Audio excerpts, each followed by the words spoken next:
welcome back to my channel, or welcome if you are new. Today is one of my favorite types of videos to film and watch. It is a haul. There's some curriculum in here and some other homeschool stuff, but everything is homeschool related and it's all from Amazon, so I will link everything down below in the description. Let's get into today's haul. If you are new here, just so you know, I have 3 kids. I currently have a 5th grade and 3rd grade daughters. 5th grade and 3rd grade daughters, and a son who is in pre-K.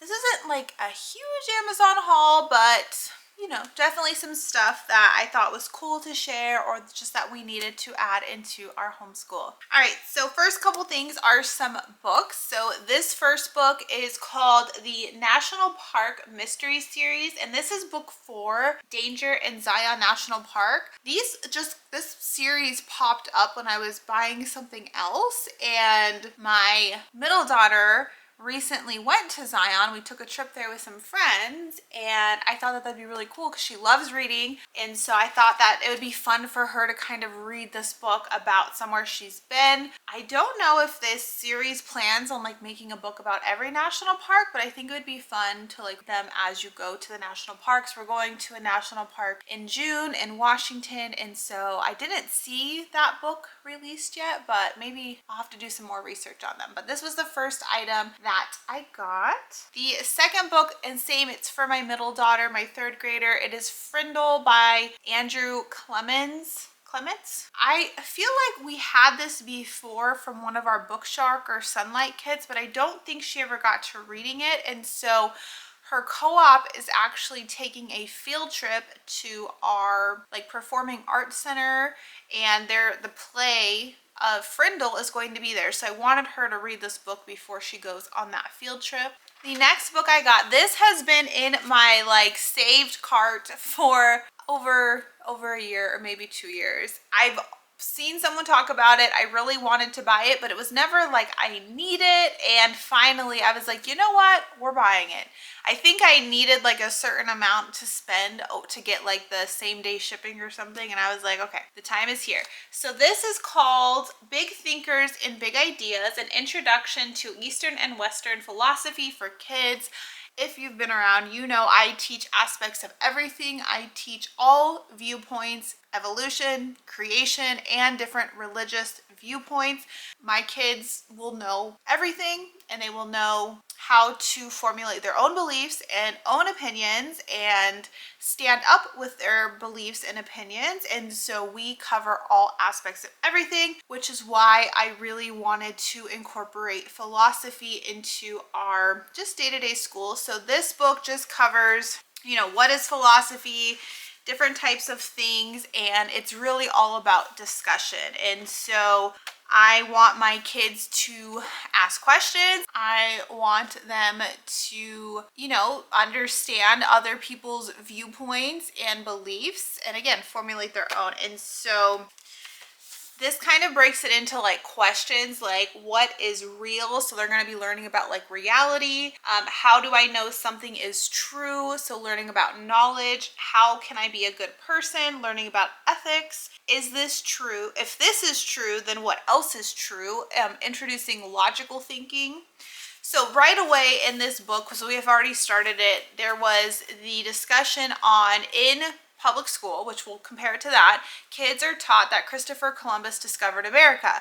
My kids know that's not true because of the curriculum we've used, because of the discussions we've had. But this brings into light, like if you're taught that, if you go to public school and you're taught like you should believe what your teacher says, you should, you know, memorize facts, this book kills all of that. So if you want your kid to just say yes and believe everything they're told and not ask questions, then this probably isn't a good book for you. But if you're raising children who you want to question things, even things you tell them, this may be a great option to have discussions and things like that. And this book is not coming out of a place of disrespect. It's coming out of a place of fact versus opinion versus, you know, maybe, you know, they don't want everyone to be super knowledgeable and educated. And so we're already like just a few chapters in, and I absolutely love this. We just have added it kind of like a morning basket is what I'll call it. Like it's part of our school day. I'll read a couple things, we'll have some good discussions, and that's it. So if you're, open to kind of broadening your child's thoughts, wanting them to ask questions, if they're asking questions about the world, why things are the way they are, I really, really like this. If you are religious, you need to be aware that this is going to question some belief systems and probably some of your values. So I wouldn't just open this if you're a person who, may want to read ahead of your children. So that's my disclosure. If you're someone who does not appreciate maybe different viewpoints or secular opinions, this book may not be for you. Next thing I got, and I did share this in my preschool resources I used to teach reading, but it is new. I did just buy it this month. This is the Bob's Book Pre-K workbook. They do have, I think, 2 other levels. They have kindergarten and first grade, I believe, which would be right after this.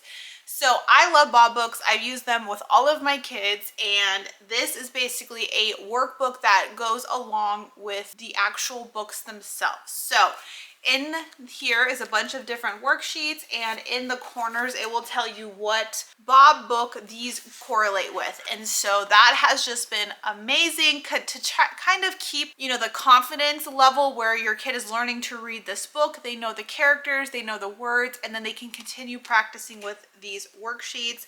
I really, really have been loving this workbook. It's a newer release, so you probably haven't heard too much of it, but my son has practiced, again, letter sounds, reading, handwriting, phonics, and it correlates perfectly with the Bob books. Next up they're all from the same company. They are Kumon math workbooks. I have used the Kumon multiplication workbooks with both of my daughters as a supplement to any math curriculum that we've used.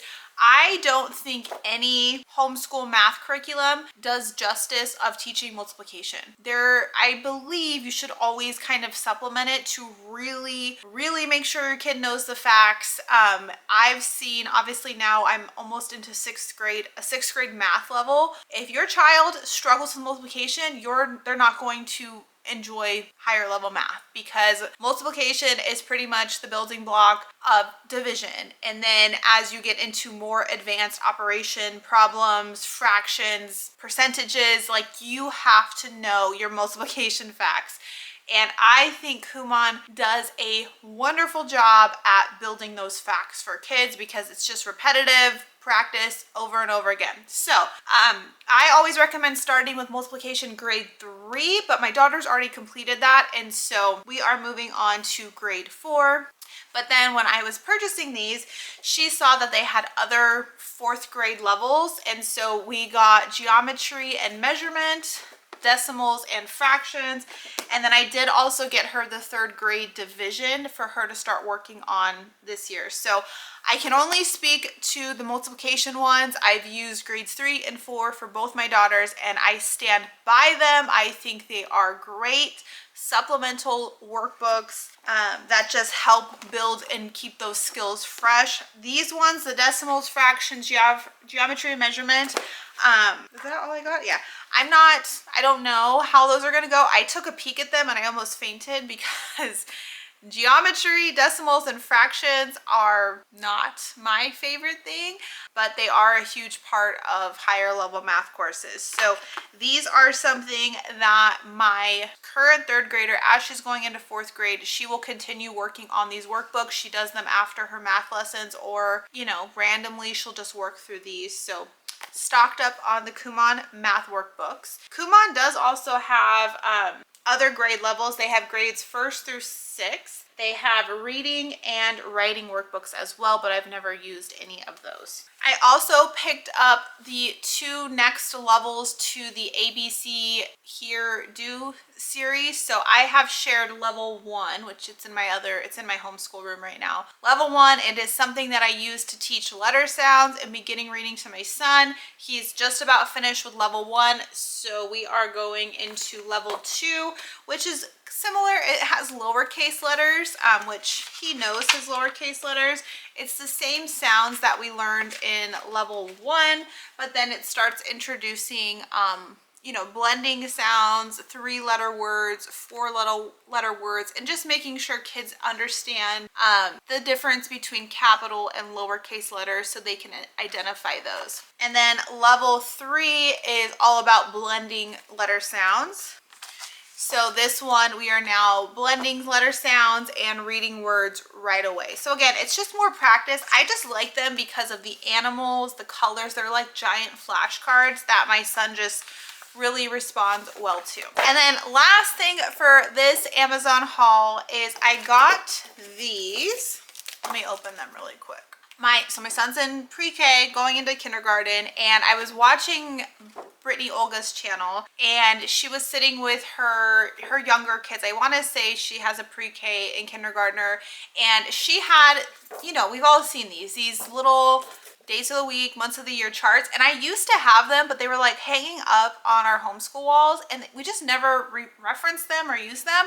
But what Brittany was doing in her video is she just pulled it out just like this, and she was just pointing to it. And so I was like, I want those. That's a great idea. So I found this pack on Amazon. It was like $6. It has months of the year and days of the week. It's laminated, and I'll just pull them out when we go through the different days of the week and months of the year with my pre-Kers. So just, you know, a little extra resource. You know, when you're teaching like older levels for so long, you kind of forget like those basics, like, oh, I need to teach you the days of the week or the months of the year. And little kids, I think, just do better visually, especially as they're still learning to read. You know, this is going to be great to reference. I like how the months of the year kind of have, like, February has hearts, so my son knows, like, he can correlate that with what month it is. So that's what I got. So thanks for watching this homeschool Amazon haul. Again, everything will be linked down below. If you have questions about anything I showed today, make sure you leave that in the comments. If you're not already, please hit that subscribe button. I really appreciate your support for my channel. Have a wonderful day, guys. We'll chat soon. Bye.